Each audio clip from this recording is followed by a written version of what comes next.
And before we dive into the fascinating world of Gladiator 2, don't forget to subscribe to our channel and hit that like button to stay up to date on the latest movie. If you see more videos about channel, please give it a like and subscribe. Thanks.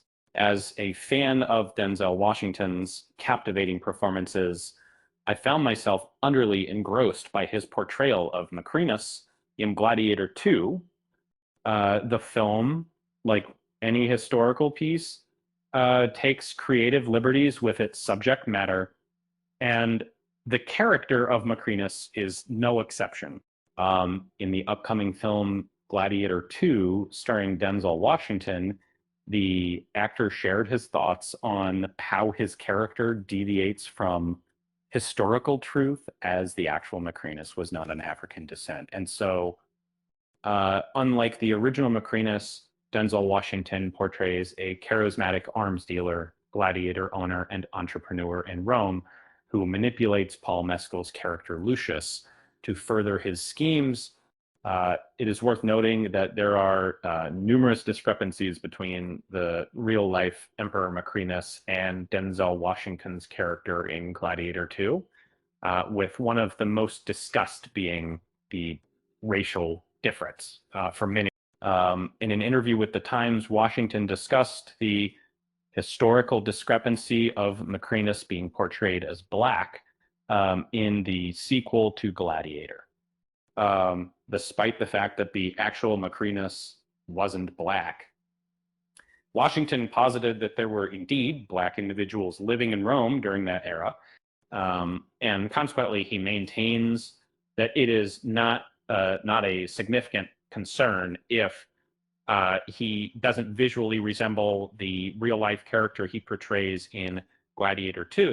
Washington's statement is quite amusing, as he jokingly suggests that perhaps the real Macrinus had some ancestry from elsewhere, like a Carthaginian or two. You could try asking Hannibal about that. He quips, the Macrinus historical inaccuracies in Gladiator 2 are a topic of interest, and it's worth noting that the film's screenwriter, David Scarpa, took creative liberties with the character to make him compatible with the narrative. For instance, while the real Macrinus did indeed assassinate Caracalla to become Emperor of Rome, his portrayal in the film deviated from the actual person's characteristics. One of the captivating aspects of the movie lies in the relationship between Macrinus and his champion Lucius. Interestingly, unlike the character depicted in Gladiator 2, the real Macrinus was never an emperor who visited Rome while in power.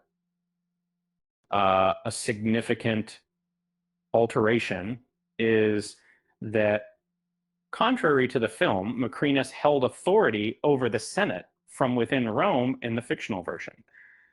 The alterations made to Macrinus by Scarpa and Ridley Scott, evident in Gladiator 2, demonstrate that they had to significantly modify the character for the story to fit. Remarkably, these adjustments effectively enhance the film, even though it's not intended as an exact representation of Roman history. As for the changes, the most debatable one is arguably Macrinus' skin color, which becomes less contentious given Washington's compelling portrayal of the ambitious Roman emperor in Gladiator 2. With that said, thanks for watching, and until next time, I'll see you next time.